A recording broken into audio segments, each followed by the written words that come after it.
ब्रह्मा के रचे हुए माया से मुक्त होना है।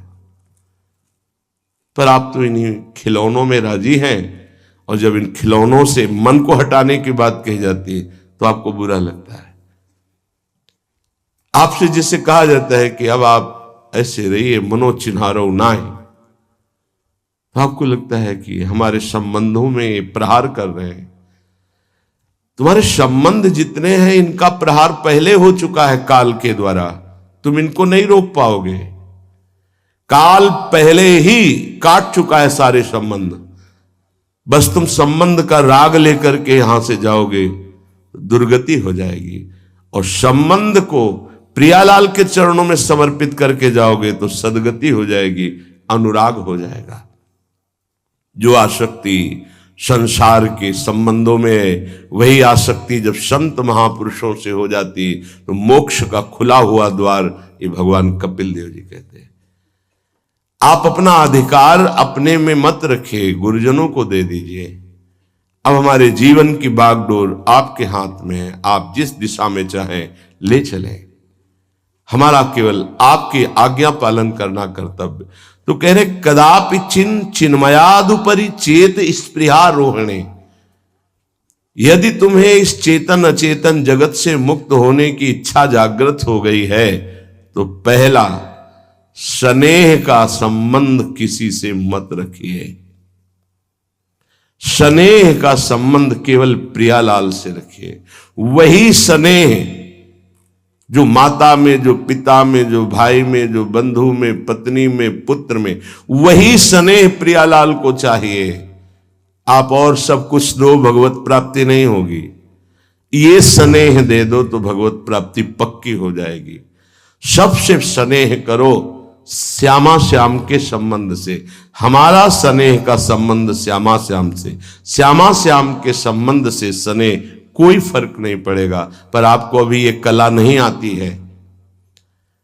आप जब तक एक बार समस्त संबंधों के स्नेह को बटोर कर प्रियालाल के चरणों में समर्पित नहीं कर देते, तब तक आपको लगेगा, वाणी से बोलोगे कि सब भगवत भाव से ही, लेकिन पूरा राग यही है, ये हमारे अमुक है, हमारे अमुक है। इसलिए इस रहस्य को समझो, पहले हटो, फिर जब वो राग अनुराग में बदल जाता है तो फिर पूरे विश्व से प्यार करो, कोई फर्क नहीं पड़ेगा। सब जीवन सो प्रीति रीति निवाहत आपनी, क्योंकि वो रीति जानता है। हमारी रीति श्यामा श्याम के संबंध से ही सबको मानना। एकांत की रति विधान करो, शब्दों को समझिए। एकांत की रति विधान करो, अर्थात हमारे हृदय देश में केवल इष्ट और गुरुदेव के सिवा किसी से प्रीति नहीं। पर बहुत इस बात से हम कमजोर हैं। कहीं न कहीं हम अपनी प्रीति, हमारा दोस्त है, हमारा मित्र है, हमारा रिश्ता है, हमारा संबंध है, तो श्री जी करुणा करके आपको लाई अपने संबंध पुष्ट करने के लिए। फिर भी आप अज्ञानवश उन्हीं संबंधों को पुष्ट करते हैं जिससे आपकी दुर्गति हो जाए। जो आपके, अरे एक हिरण के बच्चा के संबंध ने एक जन्म नष्ट कर दिया, फिर और किसकी बात करें। इसलिए एकांत की रति विधान करो। एकांत की आपकी रति हो चुकी है, इसका परिचय। आपके सामने भारी विपत्ति आई, मन केवल श्री जी में, भारी संपत्ति सुख संपदा केवल श्री जी में मन, यह है एकांत की रति। अब उसको कोई विचलित नहीं कर सकता। जहां विषयी जन रहते हैं, विषयी जन संभाषण करते हैं, उस स्थान में, उस भीड़ में, उन लोगों के बीच में अरुचि हो जाना। रतिम मदन मोहने विदधताम तदेकांतिकीम, एकांत की भक्ति, विरति, जन समुदाय, प्रपंच भाषण करने वाले, इनसे संबंध नहीं। ना संतु जनतापने प्रतिवसंतु वृंदावने, जनता अर्थात केवल विषय प्रपंच की वार्ता करने वाले, तापने, हृदय में ताप पैदा हो उनके संग नहीं, मुझे संग नहीं, कोई भी हो, प्रिया प्रीतम से तुम्हें मतलब नहीं, उनकी चर्चा से मतलब नहीं, उनके संबंध से मतलब नहीं, तो हमारा आपसे क्या संबंध? देखो, जगत के संबंध प्रियता दिखा करके भोग सामग्री दे सकते हैं, धन दे सकते हैं, व्यवस्था दे सकते हैं, पर प्रियालाल की प्रीति नहीं। पूज्य श्री रघुनाथ दास गोस्वामी जी जब अपने गृह का त्याग करके महाप्रभु चैतन्य देव की शरण में गए, तो 2-3 दिन जो महाप्रभु को भिक्षा आती थी उसी से महाप्रभु दे देते थे। उनको लगा कि नहीं, जीवन जब महाप्रभु को समर्पित है तो हमको जीने का ढंग सीखना चाहिए, कैसे हम विरक्त होकर के जिए। इतने में घर से भेजे हुए बहुत से सेवक, रुपया, सामग्री, रसोईया सब आ गया, क्योंकि बहुत बड़े धनी थे उनके पिताजी, और पिता के भाई दोनों के बीच में एक लाड़िले पुत्र थे पूज्य श्री रघुनाथ दास गोस्वामी, जिनकी समाधि राधा कुंड में विराजमान है। अब सुंदर सुंदर पकवान, भोग सामग्री घर के भेजे हुए रसोइये सब बनाते, प्रभु को भोग लगता, महाप्रभु चैतन्य देव को भी। और फिर विचार किया, क्या ये माता पिता के द्वारा दी हुई सुविधा वैराग्य में कलंक नहीं है? मेरा जीवन प्रभु के लिए, क्या मैं प्रभु आश्रित नहीं जी सकता? जब विरक्त हो गया तो माता पिता के द्वारा दी हुई भोग सामग्री से जीना निषेध है। प्रवृत्ति और निवृत्ति 2 मार्ग हैं। प्रवृत्ति मार्ग में स्वयं अधिकार हो जाता है पुत्र और पुत्री का माता पिता की संपत्ति पर, निवृत्ति मार्ग में नहीं, स्वीकृत नहीं है। निवृत्ति मार्ग में स्वीकृत नहीं। जिसने इस स्वीकृति को स्वीकार किया वो कच्चा ही बना रहता है पूरे जीवन, पक्का वो कच्चा बना रहता है। ये दृढ़ बात समझ लीजिए। आज तक इतिहास है विरक्तों का। निवृत्ति मार्ग पर अगर वैराग्य ले लिया तो माता पिता के द्वारा उसका भरण पोषण कभी नहीं हुआ। आप पढ़ करके देख लीजिए, चाहे कोई भी हो, किसी भी मार्ग का हो। जब रत्नावती जी ने, उनके लिए चिट्ठी आई, पुत्र ने भेजा कि पिता ने सभा में मुंडी का पुत्र कह के कहा, मतलब सन्यासिनी का पुत्र कह के, माता हमारी इस नाम की रक्षा करना। जी हुई चिट्ठी पढ़ी तो महल छोड़ दिया उसी समय, और नाई को बुलवाया, अपने जो राजरानी के बाल थे उतरवा दिया, और संत सभा में बैठ गए। आज से कहा राजअन्न का त्याग। अब ग्राम नगर के द्वारा दी हुई भिक्षा के द्वारा भरण पोषण होगा, इस राजा के द्वारा दिए हुए नहीं। और पति थे माधव सिंह। जब ये बात सुनी तो उनको भयंकर क्रोध हुआ। मेरे सामने मेरी पत्नी, मेरा इस तरह का अपमान, मारने का प्रयास किया, निष्फल है। अंततो गत्वा, चरणों में हाथ रख के माथा रखा है, पढ़ के चरित्र देख लेना। नहीं इनके महल में रहूंगी, नहीं इनका भोजन पाऊंगी। विरक्त होकर के माता पिता के द्वारा भरण पोषण होना एक बार एक भिक्षा के लिए तो अनुमति है। अगर विरक्त हो गया है, एक भिक्षा अगर माता पिता करा दे तो वो स्वीकृत है, इसके अलावा नहीं। आप चरित्रों को पढ़ के दे, सिद्धांत से नहीं चलोगे तो 4 दिन बाद फिर उसी में आ जाओगे। जब हम विरक्त हो गए, पूरे विश्व का भरण पोषण प्रभु करते, तो मेरा नहीं करेंगे क्या? आज अगर कोई जुड़ा है तो वैराग्य और भगवत प्राप्ति के लिए जुड़ा है। हमारा संबंध संसारिक नहीं, भागवतिक। जिस मार्ग में हम हैं उस मार्ग में। रघुनाथ दास गोस्वामी को 2-4 दिन हुए, फिर अंदर आग लग गई। नहीं, पिता के द्वारा दिए हुए वैभव को नहीं भोगना, वापस। अब कैसे जिए? जहां सिंहपौर पर जगन्नाथ जी के सब भिक्षुक खड़े होते थे, उन्हीं के बीच में खड़े हो गए। अब जो बांटते हैं तो उनका स्वभाव है लेने वालों का दौड़ दौड़ कर आगे लेना। कभी कभी मिलता, उनको शांत खड़े रहते तो पा लेते, नहीं मिलता प्रसाद तो भूखे रह जाते। फिर विचार किया, इसमें खड़े होकर के भी एक वृत्ति बनी रहती कि आने वाला देगा, ये भी ठीक नहीं। एक जगह अन्न क्षेत्र में अन्न बंटता था, वहां से जाके लाने लगे। फिर विचार किया, विवेक धैर्य नहीं लेने देता। यार हम यहां कोई सेवा तो करते नहीं, क्योंकि भरपेट अन्न पाने का जिस क्षेत्र में अधिकार है तो वहां सेवा करना जरूरी, चाहे पोछा लगा दो, चाहे पत्तल फेंक दो, कोई सेवा वहां करनी चाहिए, तभी आपका वैराग्य सुरक्षित रहेगा, नहीं तो फिर ठीक नहीं है। वहां अन्य क्षेत्र में भी छोड़ दिया भोजन लेना। आप कैसे जिए? तो रात्रि में जो महाप्रसाद गाय को डाल दिया जाता था, गाय भी छक के जब नहीं पाती थी तो वो रात्रि के 10-11 बजे निकलते और वो महाप्रसाद जो पड़ा रहता उसको उठा के लाते, जल से धोते, सड़े सड़े निकाल के चावल, फिर उसे पाते। महाप्रभु ने पूछा, गोविंद, गोविंद दास सेवा में रहते, गोविंद ये रघु अब क्या पाता है? बोले प्रभु बहुत वैराग्य से रह रहे।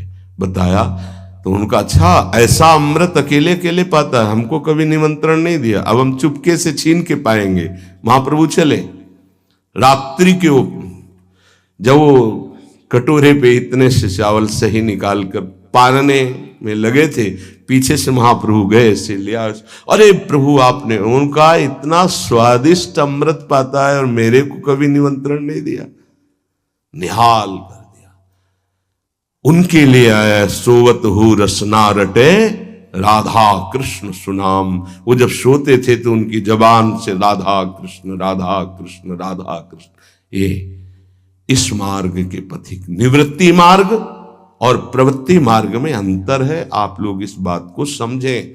निवृत्ति मार्ग श्री जी के भरोसे का है, आप विश्वास कीजिए।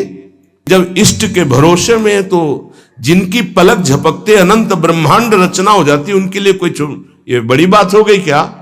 ये कोई बड़ी बात है उनके लिए? हम उनका भरोसा त्याग करके निवृत्ति मार्ग के हो करके और परिवार के द्वारा भरण पोषण हमारा हो, भाई ये तो नहीं समझ में आता। भरोसो दृढ़ इन चरणन के रो।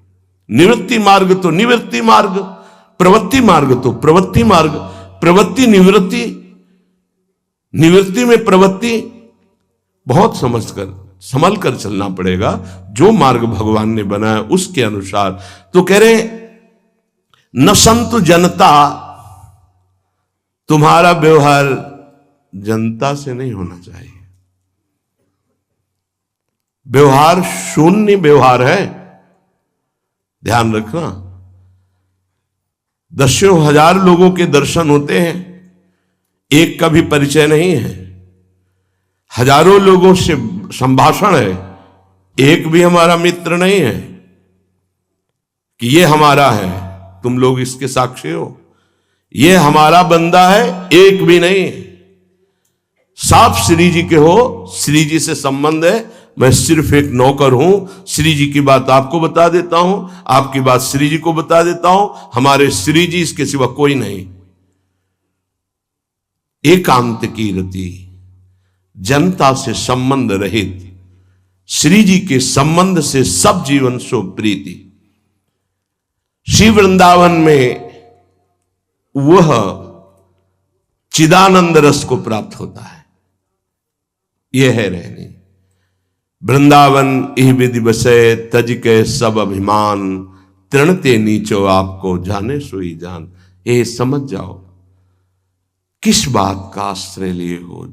जिनको ब्रह्मांड रचने में सेकेंड नहीं लगा है, वो हमारी प्रियाजू के अधीन है। हमको कुछ अपनी व्यवस्था के विषय में सोचना, मानो शरणागति के विषय में आपको अविश्वास, कलंक है ये बात। हे, बिल्कुल भरोसे पे हो जाओ, फिर सामने देखो क्या होता है। बिल्कुल भरोसे पे हो जाओ। गुरुजनों ने कभी भी अन्य आश्रय नहीं होने दिया, कभी भी अन्य जगह जगह बचाते। वो जानते हैं कि अन्य आश्रय, धन का आश्रय, वस्तु का आश्रय, व्यक्ति का आश्रय, ये तुमसे सच्ची बताते हैं। गुरुजनों की कुछ बातें बाद में समझ में आती, पहले समझ में नहीं आती। केवल श्री जी का भरोसा रखो, जिसने आज दिया है वही कल देगा। जब गुरु जी को कोई कहता कि कभी काम में आ जाएगी ये वस्तु, रख लो, तो बोले इसी को मिटाने के लिए बाबा जी हुए हैं। जब कभी काम में आनी होगी तो तुरंत श्री जी भेजेंगे, हम इसको पहले से क्यों रखें। ये हमें चाहिए कि केवल श्री जी का आश्रय लेकर वृंदावन वास हो। देखना कितना आनंदित रहोगे। फिर रोना आता है, तुम्हारे आंसू फिर निकलेंगे। जब आप एकांत में होंगे, आपका कोई नहीं होगा और आपकी परिस्थिति विपरीत होगी, तब जो शरणागति होती है वही भगवत प्राप्ति कराती है।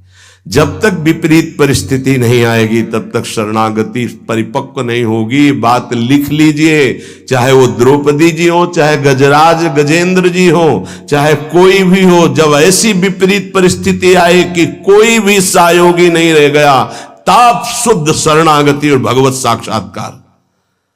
उस दिन के लिए तैयार रहो और मांगो कि हमारी आसक्ति का नाश करने के लिए परिस्थिति ऐसी दे दो प्रभु कि सिर्फ आप पर दृष्टि हो, सिर्फ आप पर, ना कोई हमारा, ना हम किसी के, सिर्फ आप। मेरे तो गिरधर गोपाल, दूसरों न कोई।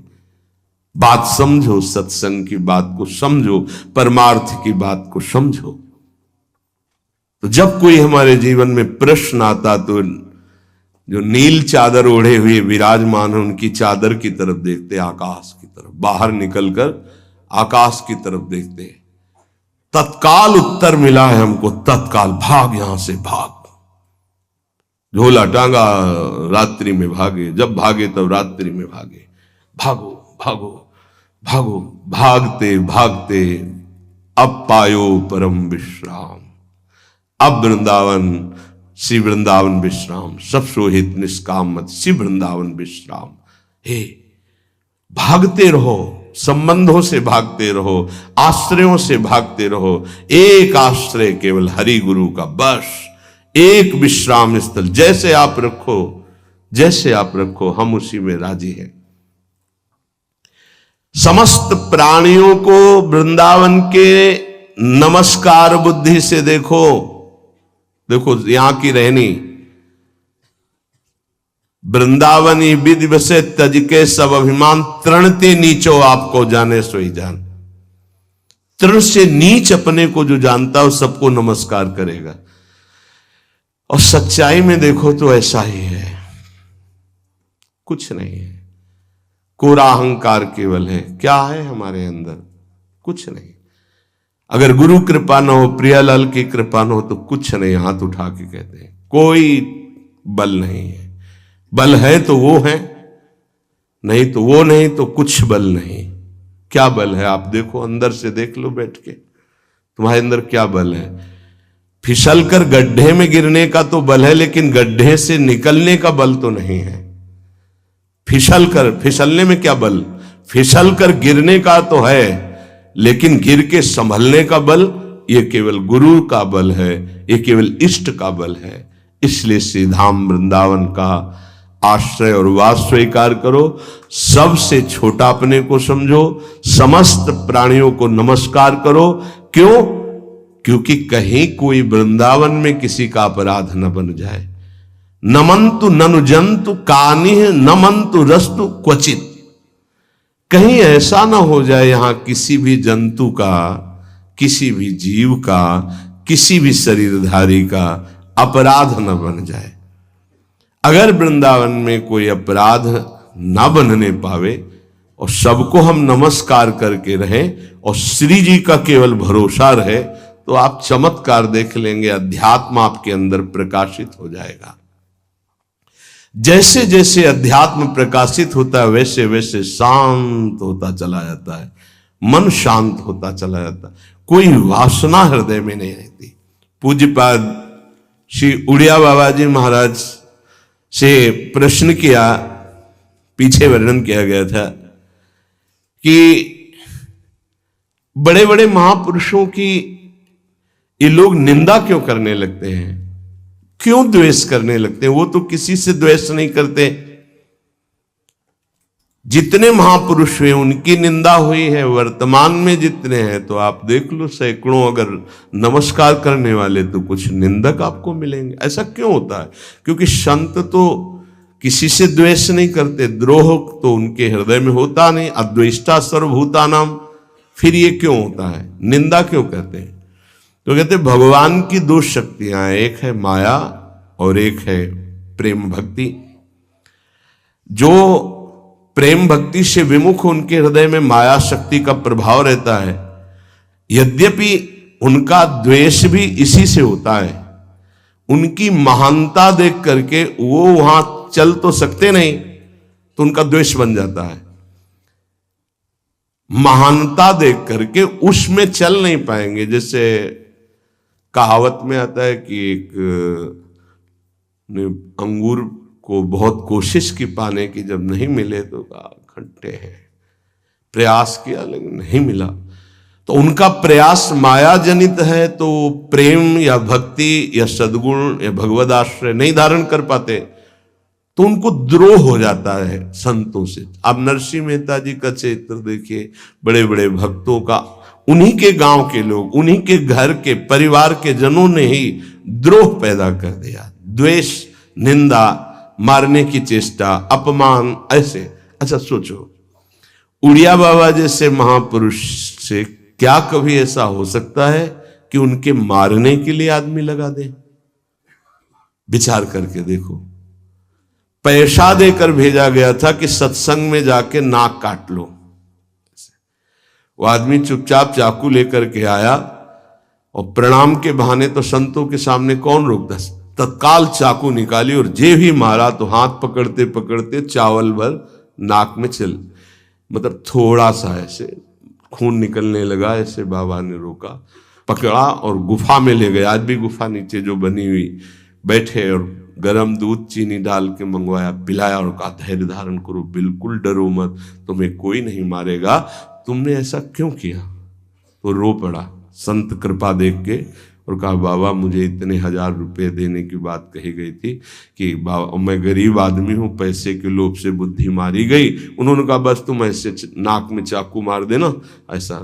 बाबा ने कहा कोई बात नहीं, कहां से आए हो? बोले हाथरस के हैं।